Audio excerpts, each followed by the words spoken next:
আমায় ডাকছো?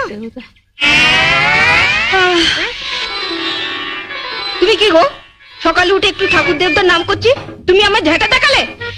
কুটুন ঝাড় দিচ্ছিলাম, তো হাতে ঝাঁটা থাকবে না তো কি রজনীগন্ধা স্টিক থাকবে?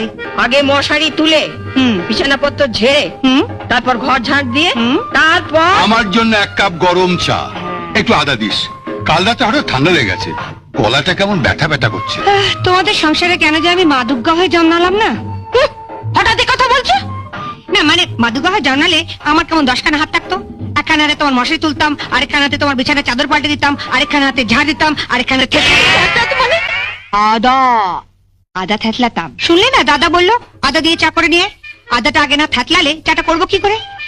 চাটা আগে থেতলাবো না ঝাঁটাবো? ঝাঁটাবে মানে?